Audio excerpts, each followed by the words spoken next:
Rizik, halo Rizik. Aku nasihati karena ilmumu belum tinggi, kan akhlakmu belum bagus. Maka aku ingatkan sebagai sesama muslim, Rizik, yaitu harus sidik, harus jujur. Jujur gimana? Kamu itu kan mengatakan bahwa yang ngaku-ngaku habaib harus tes DNA. Harus wajib. Nah, sekarang kok berubah jadi haram. Gimana itu? Itu artinya tidak jujur, Rizik. Dari ilmumu tuh cetek gitu loh. Harus amanah, harus dapat dipercaya. Nah, kamu tidak pelin-pelan.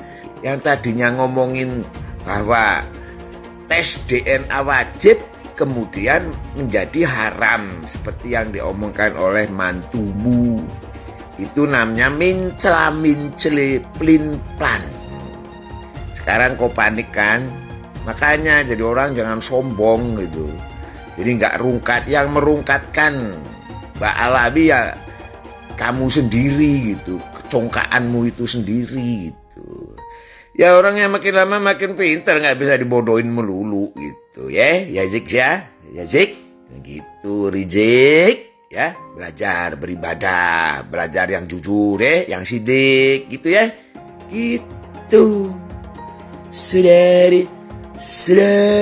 Sudahkah diasah goloknya? Sudah diasah semua.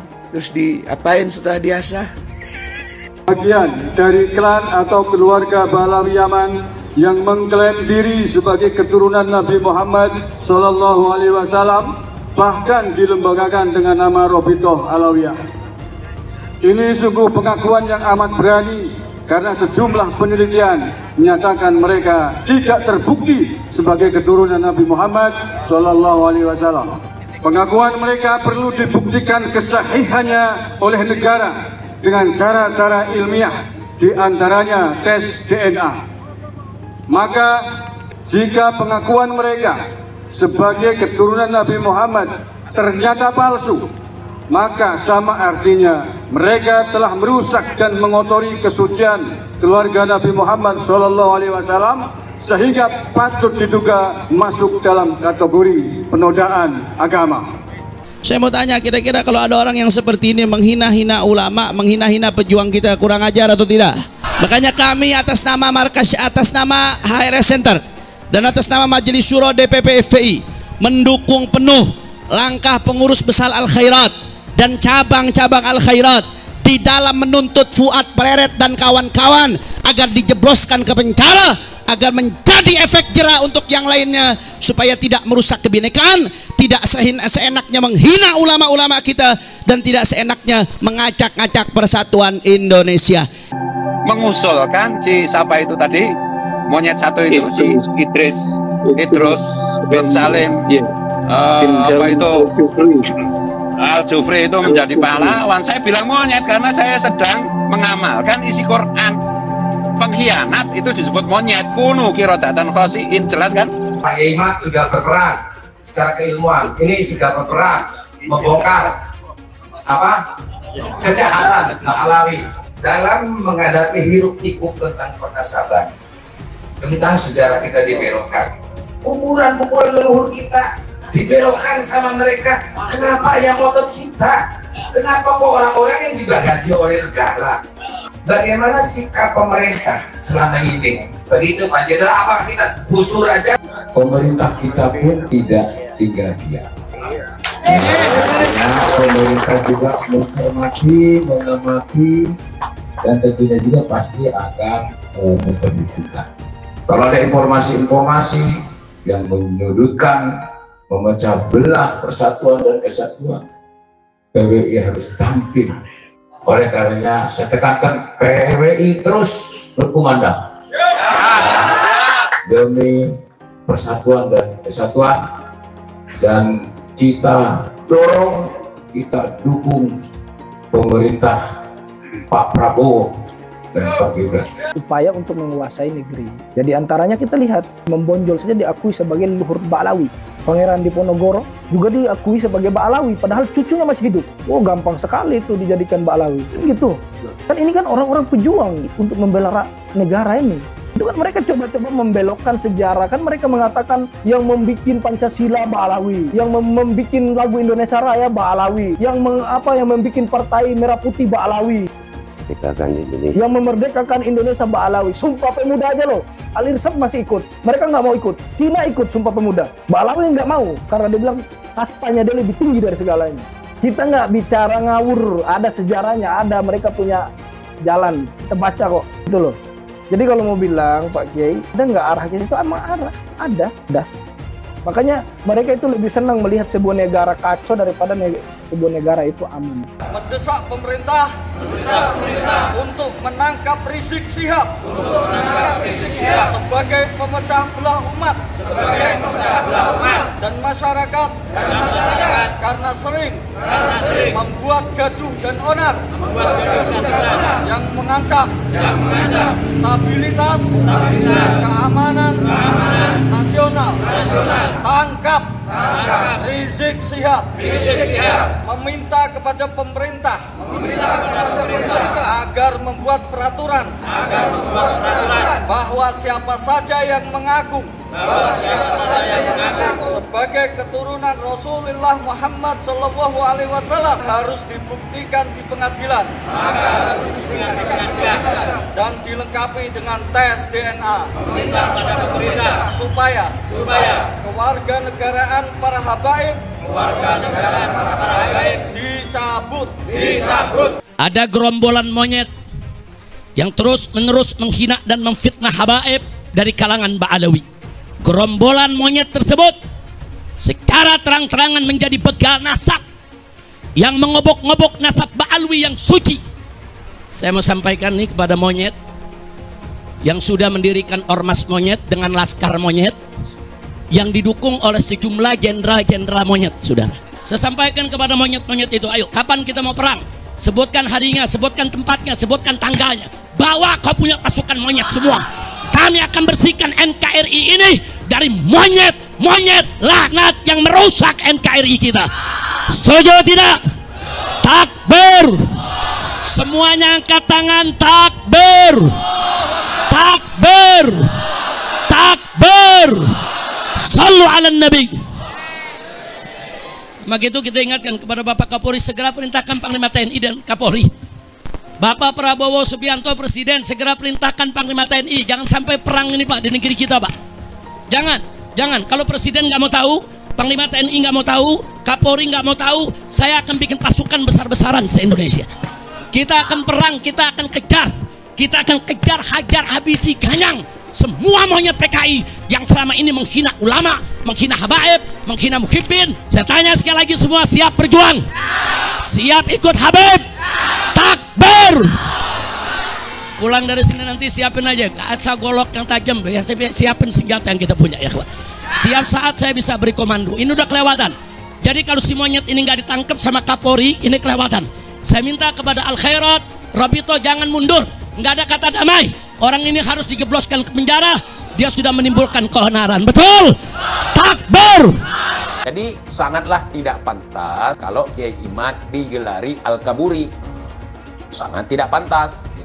Yang pantas dipanggil Al-Kaburi ya kalian. Datuk kalian dulu ketika diperangi sama Ottoman dulu, negeri kalian dihancurkan sama Ottoman zaman dulu, kemudian kalian kabur berbondong-bondong. Saya nggak muat lagi, bergelantung juga nggak masalah. Nah itu Al-Kaburi. Jadi si Bahar, si Riji, si Ali Jindan dan sejenisnya itu adalah keturunan dari Al-Kaburi. Kabeh dadi dhek wong Yaman niku terus piye ceritane? Ayo delok. Ngerti-ngerti nenek kami yang bikin Pancasila, gundulmu kuwi. Merah putih adalah karena kakek kami. 17 Agustus kakek kami. Lho kok dekmu kabeh iki gundulmu ta? Lha mlakno kula mulai rada konslet niku gara-gara perkara niku. Nek wingi ngono karepmu.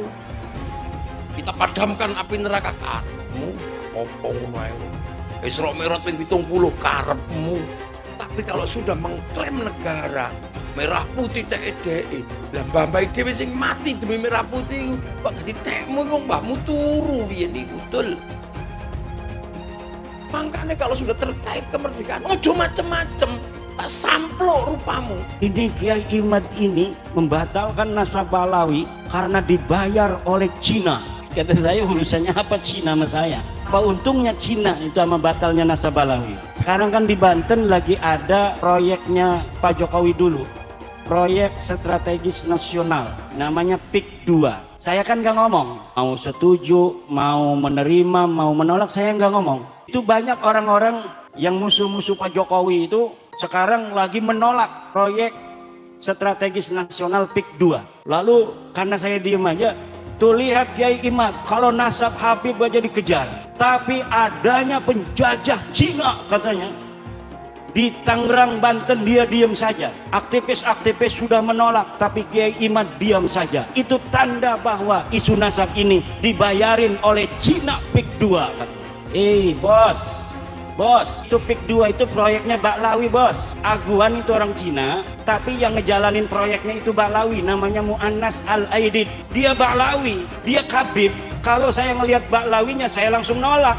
Tapi orang nolak, orang menerima itu harus tahu apa yang ditolak, harus tahu apa yang diterima. Jangan kita nggak ngerti apa-apa, kita menerima. Jangan kita nggak tahu apa-apa, kita menolak. Saya nggak ngerti PIK 2 ini jenis kelaminnya apa. Adili Jokowi, tangkap Jokowi, adili Jokowi, tangkap Jokowi. Saya berharap tulisan itu ada di seluruh pelosok Indonesia agar KPK bekerja jebloskan biang koruptor, saudara. Setuju tidak? Setuju tidak? Angkat tangan semua, takbir, takbir, sallu ala nabi. Pak Jokowi disumpah-sumpahin, didoakan rungkat, didoakan jatuh, didoakan hancur sehancur-hancurnya 2 periode. Periode ketiga bisa menaikkan anaknya sebagai wakil presiden. Nanti periode keempat bisa jadi anaknya jadi presiden. Pingsan Rizik, orang iri hati, nggak bisa melihat kelebihan orang lain. Buat propaganda, dia PKI, dia nggak becus, dia orang bodoh. Sebodoh-bodoh dia jadi wakil presiden, sebodoh-bodoh dia jadi presiden. Dia tukang kayu, bukan tukang halu. Nggak ngaku-ngaku dia anak raja, nggak ngaku-ngaku dia cucu nabi, cucu orang hebat begini begitu. Dia jadi orang hebat, itu baru manusia, bukan seperti Rizik. Belum jadi manusia kalau Rizik. Ingat Jik, babi itu adalah hewan yang sangat benar dan sangat cerdas dalam mendidik anak. Bayangkan ada 6 ekor anak babi, 6-6-nya jadi babi, nggak ada yang jadi orang. Anak orang kayak lu, moro-moro jadi orang, malah jadi babi. Saudara, saya bisa memadamkan neraka jahanam. Kalau ini sulit Anda pahami, karena pemahaman Anda sangat terbatas tentang syariat Nabi Shallallahu Alaihi Wasallam, Anda perlu tanya. Jangan Anda langsung memvonis orang-orang saleh. Anda akan malu dan Anda dicap sebagai orang yang kurang ajar sama aulia. Anda gak paham kok langsung memvonis. Beliau bisa mi'raj, terbang ke langit, tapi mi'rajnya tanpa buruk, SpaceX, apalagi Citylink. Beliau mi'raj hanya pakai jubah, udah mirip Piccolo. Dan yang paling menakjubkan, beliau mi'raj nggak cuma sekali, 10 kali. Bayangkan, 5 kali lagi beliau mi'raj, itu setara dengan jumlah trofi Liga Champions Madrid. Antum berpikir, ini terlalu mengada-ngada, di luar nurul. Itulah yang namanya karomah. Jangan pakai logika, antum hanya perlu iman dan kebodohan.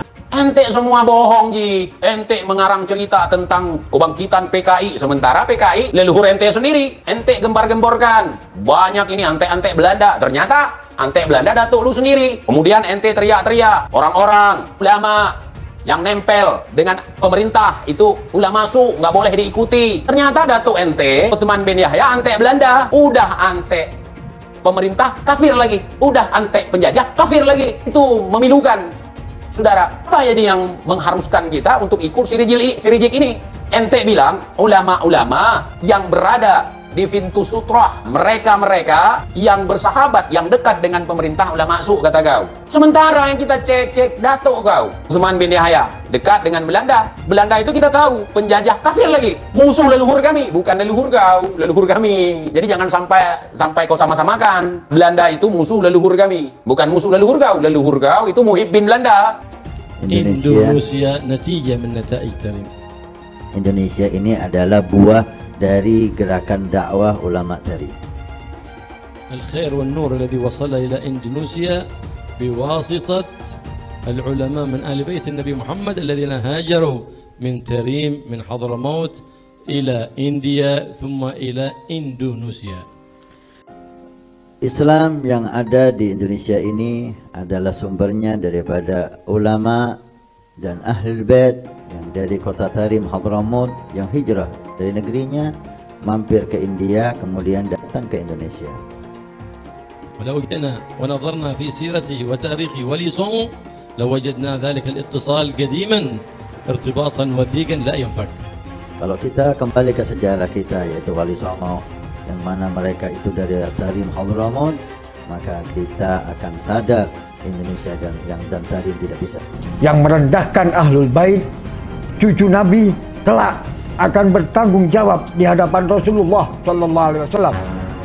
Belajar dengan kami Ahlul Bait, walaupun Bahlul lebih utama daripada 70 ulama atau kiai. Bahwa saya Habib derajatnya lebih tinggi, bahwa saya Habib lebih mulia, bahwa bagaimanapun buruknya saya, maka saya tetap yang memberi syafaat kepada kalian semua. Jadi surga dan neraka itu sangat bergantung pada apakah saya meridoinya atau tidak. Ada di kalangan para habaib itu yang sampai mengatakan bahwa bahkan ketika ada orang yang ahli maksiat, ketika dia tidak taat formulasi agama, dia tetap bisa masuk surga dengan jalur VVIP kalau mencintai golongan kami dan lain sebagainya. Sebenarnya betulkah sih nggak sambung nasab Ba'lawi ini?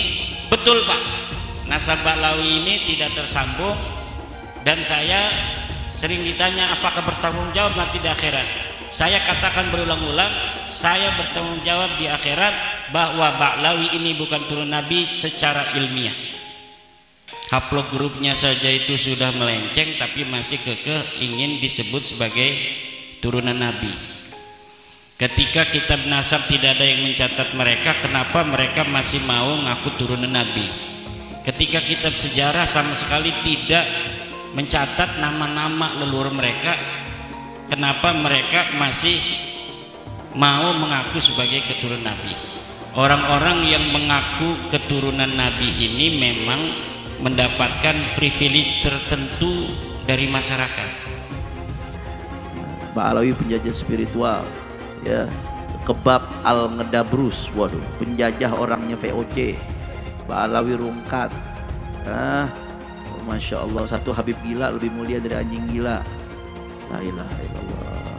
Kalau berisik dengan suara Habib, azanin aja, ketawain aja, ketawain. Setan tuh ngajak orang sesat. Dari dulu gak ada ulama yang membatalkan nasabnya Ba'lawi, gak ada ulama yang membatalkan nasabnya para habaib. Sekarang muncul Imad, muncul Abbas, Raja Dangdut ikut-ikutan. Jawab yang kompak, kacau atau tidak? Yang mengajakkan kesesatan apa namanya? Kurang kompak apa namanya? Ini Imad mengajarkan kesesatan, berarti Imad. Kurang kompak, Imad. Abbas Buntat mengajarkan kesesatan, berarti Abbas. Ya Allah, hati-hati Bapak Ibu. Yang suka ngajak sesat apa namanya? Apa namanya?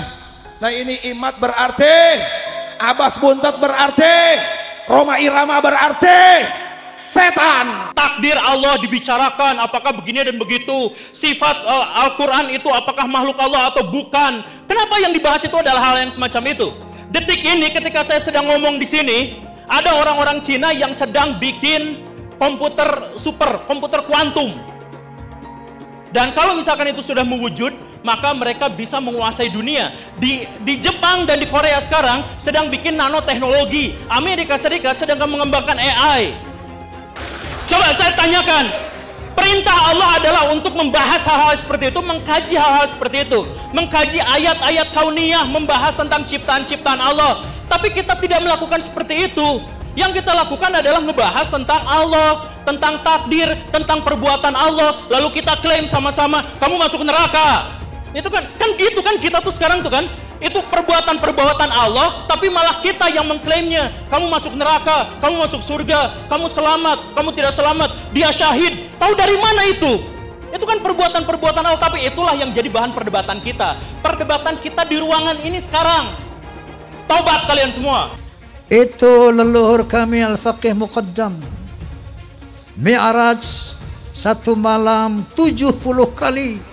Rasulullah sallallahu alaihi wasallam hanya diizinkan Allah mi'raj ke Sidratul Muntaha seumur hidup 1 kali.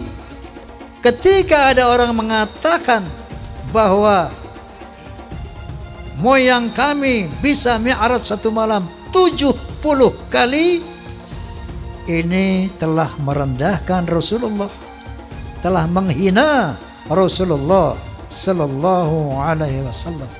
Ada lagi berita-berita khurafat. Leluhur kami kalau tidak malu sama Allah dapat memadamkan api neraka cuma dengan kelingking. Menghina Nabi sekarang menghina Allah subhanahu wa ta'ala. Banyak lagi cerita seperti itu. Leluhur mereka semuanya wali, bisa nurunkan emas dari langit. Yaman itu negeri paling miskin di Timur Tengah. Bagaimana kita percaya dia bisa nurunin emas dari langit? Nah, ini membuat satu faktor menguatnya saya, keraguan saya tentang apa iya cucu Nabi ini kayak begini. Dari 3 disiplin ilmu ini, menurut sejarah, menurut ilmu nasab, menurut ilmu filologi, menurut ilmu DNA, maka muncullah hakul yakin bahwa Ba'alawi bukan keturunan Nabi Sallallahu Alaihi Wasallam. Mitos tentang kesucian Habib di Indonesia perlahan runtuh. Bila semula para Habib seperti Rizik Syihab atau Bahar Smith dipercaya sebagai manusia suci yang harus dipercaya dan diikuti perintahnya, rasa hormat terhadap para Habib pun perlahan memudar. Di beberapa daerah saat ini berulang kali terjadi pembongkaran makam Habib Keramat. Pembongkaran makam ini adalah bagian dari gejala lebih besar pembongkaran kepalsuan tentang Habib sebagai keturunan Nabi Muhammad. Para Habib di Indonesia tidak bisa dianggap sebagai keturunan Nabi Muhammad. Para Habib seperti Habib Rizik Syihab atau Habib Bahar Smith justru melanggar ajaran Islam. Sudah saatnya masyarakat Indonesia tidak lagi percaya pada mitos-mitos tentang Habib sebagai keturunan Nabi yang suci. Habib Bahar berkata, satu Habib lebih utama daripada 70 kiai. Yang ngomong bukan Bahar bin Smith. Itu saya lagi buka kitab. Bukan lagi ceramah, saya lagi ngajar santri, biar santri ini tahu Thariqah Ba'alawi, Syarifun Wahidun, satu Habib, afdal min 70 aliman, lebih utama daripada 70 alim. Satu kaki Habib itu lebih tinggi, lebih mulia dari 70 kepala kiai, kan gitu. Itu kan penghinaan betul. Kalau orang tidak terhina dengan ini, saya kira tidak, rasa kebangsaannya rendah. Karena itu dinyatakan, harusnya ditegur lah. Habib itu meskipun mabuk, berzina, itu jangan dimarahi. Karena kalau Habib itu pasti masuk surga. Nah, yang begitu itu membodohi bangsa Indonesia. Habib gila pun, kalau turun Nabi gila sekalipun tidak apa-apa itu masuk surga, kan gitu. Kalau kayak Indonesia tuh apa? Kamu kan kalau tidak ada Habib, kamu nyembah batu kan? Masa iya begitu? Saya ini tidak tahu ya sejak kapan munculnya Habib ini sebagai kelas sosial yang tinggi gitu ya. Ba'alawi kalau bagi saya bukan gitu ya, bukan turunan Nabi karena dari filologi jelas ya. Kemudian dari historik jelas. Kemudian juga DNA yang terakhir itu. Belajar sama satu Habib sama ukurannya belajar dengan 70 kiai, sama ukurannya belajar dengan 70 kiai, gitu loh Habib. Satu Habib, walaupun Habibnya jahlun maksudnya bodoh kata Iwa, walaupun Habibnya jahlun maksudnya bodoh kata Iwa, itu ukurannya perbandingannya amat 70 kiai yang alim. Itu ukurannya perbandingannya amat 70 kiai yang alim. Perbandingannya. Sayyidul Imam Faqihil Muqaddam di dalam manaqib sejarah hidup beliau diceritakan bahwa Al-Imam Faqihil Muqaddam adalah orang-orang yang besar, beliau adalah orang-orang yang hebat.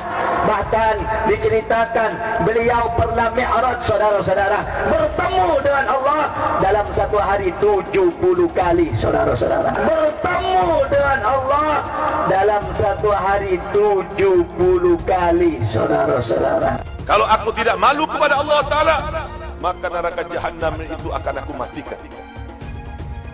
Kalau aku tidak malu kepada Allah Ta'ala, maka neraka Jahannam itu akan aku matikan. Al-Hamid ngeluarin rantai emas dari langit. Wah. Keramatnya Al-Hamid tuh, ngeluarin rantai emas dari langit sampai ke bumi. Lagi ngobrol sama kakaknya Al-Muhdhar nih, Syekh Umar Muhdhar. Ayo wahai Syekh Umar Muhdhar, dilihat keramatannya, nurunin rantai emas dari langit sampai ke depan dia. Ini Habib Syekh Umar Muhdhar ketawa doang. Dia bilang sama adiknya, Al-Hamid, coba lihat tuh paling atas siapa? Gak tahu ada Syekh Umar Muhdhar megangin rantai dari atas. Beliau angkat tangan kepada Allah Subhanahu wa taala sambil mengatakan, ya sama subbil laban walad Abdullah dakhal adan. Wahai yang menciptakan langit, yaitu Allah, turunkan hujan susu. Turunkan hujan susu. Dihujani apa? Susu. Subbil laban, hujankan susu. Walad Abdullah dakhal adan, karena saya anaknya bapak saya Habib Abdullah bin Abi Bakar mau masuk ke kota ini. Gak lama dari selesai doanya beliau langsung hujan susu.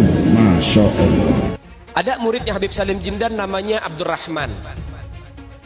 Nih Bang Maman, kalau kita panggil Bang Maman. Bang Maman ini sholatnya berantakan. Bang Maman ini maksiatnya luar biasa, ibadah kocar kacir. Habib Salim Jindan dikabarin sama muridnya, Beb, Maman meninggal. Sebelum ditutup, habis beliau tulis, ditaruh ke kertas, lo bilang, Man, gue tahu lo ibadahnya berantakan, tapi lo cinta sama dzurriyyat Nabi Muhammad, ikhlas dari dalam hati. Nanti kalau malaikat Munkar Nakir datang nanya pertanyaan kubur, jangan lo jawab, Man, lo kasih surat dari gue, lo masuk surga tanpa hisab. Umat Islam mulai gaya, mulai mengkoreksi Habibnya, mulai mengkoreksi Habibnya, mulai mengkoreksi ulama-ulama dari anak cucu Nabi Muhammad SAW. Orang yang seperti itu mirip dengan iblis. Orang yang seperti itu mirip dengan iblis. Sudah dijelaskan, orang yang mati bawa benci sama keluarga Nabi, bukan hanya umat Nabi dia keluar, saudara.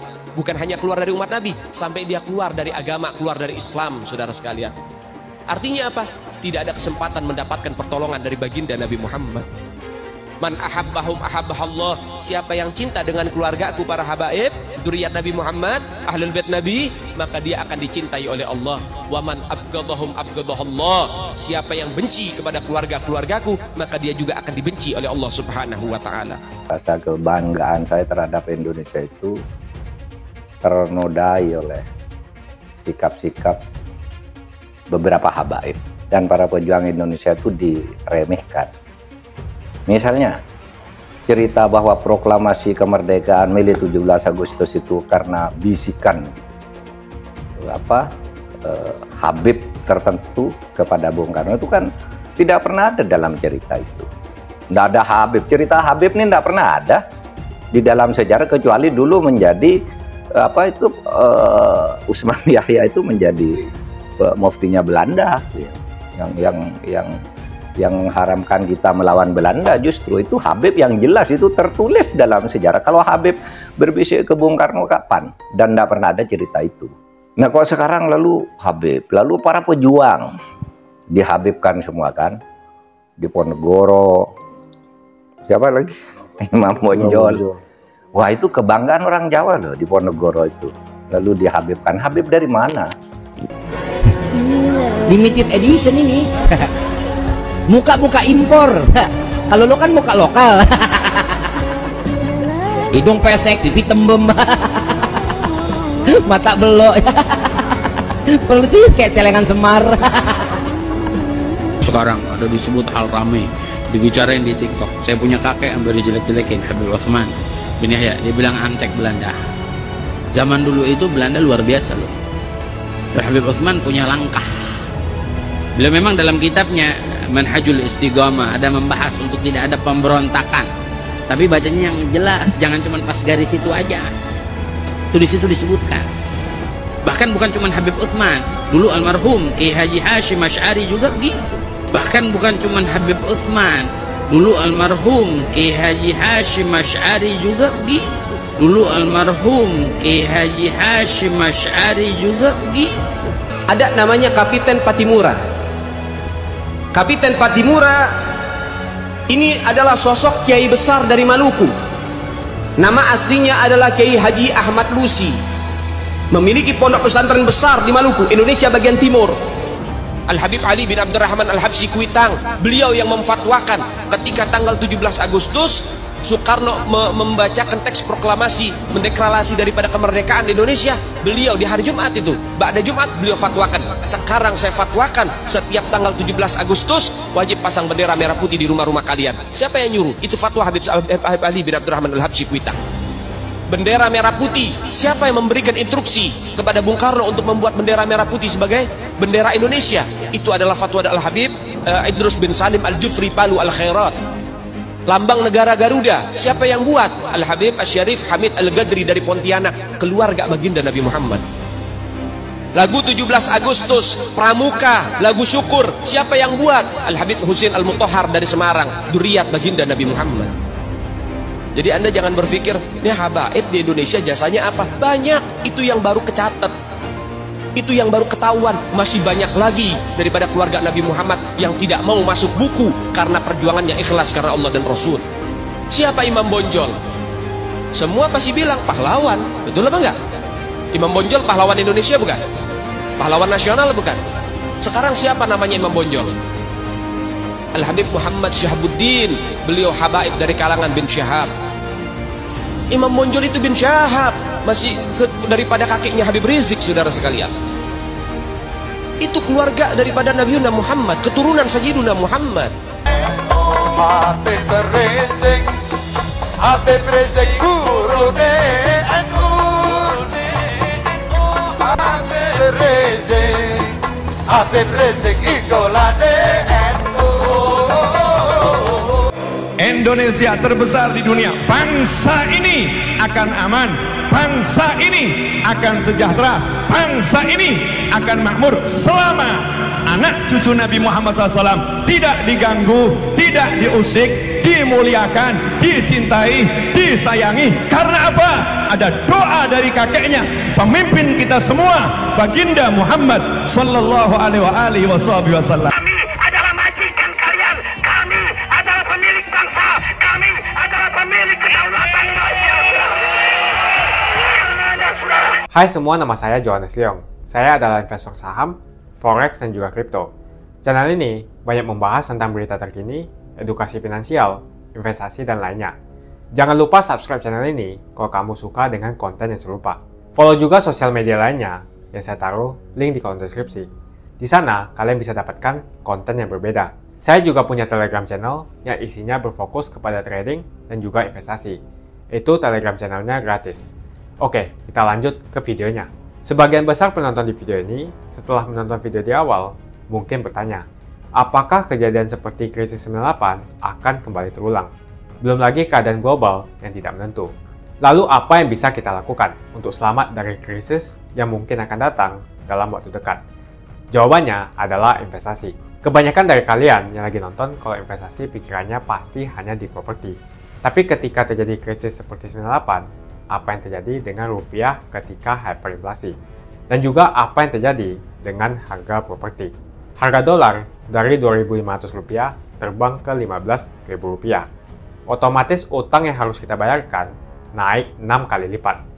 Banyak bisnis yang bangkrut, kebakaran terjadi di mana-mana, hingga rumah pun bagaikan tidak ada harganya. Mau dijual pun tidak ada yang mau beli. Saya tidak mengatakan ini akan terjadi lagi, tapi kemungkinan terjadi seperti Mei 98 tetaplah ada. Negara gede seperti Argentina, Venezuela, dan Turki baru-baru saja mengalami hyperinflasi. Apalagi setiap hari kita ketemu ada saja konten yang berbau sara ke orang Tionghoa yang ada di Indonesia. Entah itu dari Instagram, ataupun dari YouTube, ataupun sosial media lainnya. Kita bisa lihat di tahun 2017, saat Pilgub Jakarta, hampir terjadi kerusuhan seperti 98, karena Ahok dituduh menodai agama. Ahok pun harus dipenjara untuk menenangkan masyarakat yang dengan gampangnya dihasut untuk membenci Tionghoa dan tidak memilih pemimpin yang beda agama. Pada akhirnya, Anies jadi gubernur dengan bantuan Ormas Terlarang FPI, dan sampai saat ini dijuluki sebagai Bapak Politik Identitas. Kejadian itu pun berlanjut hingga saat ini. Masifnya pemberitaan sara terhadap Tionghoa beredar di media-media nggak jelas. Penontonnya setiap hari dihasut untuk menggulingkan pemerintah karena tuduhan Indonesia dikuasai oleh Taipan atau Sembilan Naga, yang ujung-ujungnya menyalahkan Tionghoa lagi. Kita bisa melihat kejadian di PIK 2, di mana ormas terlarang seperti FPI dan juga HTI terus menghasut masyarakat untuk membenci Tionghoa. Saya tidak bisa membayangkan jika kejadian seperti Mei 98 terulang kembali.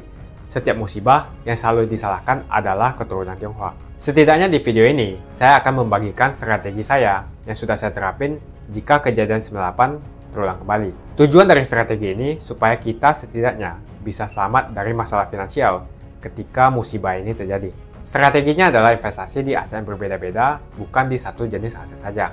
Misalnya hanya di properti. Kalian bisa mulai belajar berinvestasi di aset yang berbeda seperti Bitcoin, emas, dolar, bahkan saham global atau saham Amerika. Ini adalah cara yang bagus untuk mengurangi risiko tergantung kepada satu jenis aset saja. Bukan nggak nasionalis kalau kita mau invest di aset-aset yang saya sebutkan tadi. Tapi memang peluang yang kita dapatkan dan potensinya memang jauh lebih bagus dari properti, apalagi deposito. Pertama, pelajari jenis aset seperti emas. Setidaknya kita bisa terlindung dari efek hyperinflasi ketika terjadi. Selain itu, kalian juga harus belajar bagaimana mendapatkan penghasilan dari emas. Kedua, kalian harus belajar investasi aset global seperti saham Amerika atau saham global. Ketika terjadi krisis, yang paling berdampak adalah saham-saham Indonesia. Karena semua utang perusahaan dalam bentuk dolar akan terkena dampaknya. Deposito, reksadana, properti juga akan terkena imbasnya. Ketiga adalah kalian harus belajar mengenal berinvestasi di Bitcoin. Alasan kenapa saya suka banget dengan kripto, karena kita bisa pergi ke negara apapun di dunia ini, misalnya di Singapura, dan saya tinggal jual kripto saya di negara itu. Saya menganggap Bitcoin itu sebagai aset properti digital yang bisa saya bawa kemanapun dan jual kapanpun saja secara instan. Kalau saya butuh uang, detik ini juga bisa saya jual. Tidak usah menunggu berbulan-bulan. Itulah strategi saya jika kejadian 98 terulang kembali, untuk selamat dari masalah finansial. Kamu bisa cek link di kolom deskripsi untuk mulai investasi. Dan saya sudah sediakan juga video playlist supaya membantu kalian paham tentang investasi. Semoga video ini membantu kalian untuk selamat dari masalah finansial ketika musibah ini terjadi kembali. Semoga Indonesia selalu damai dan sampai jumpa di video selanjutnya.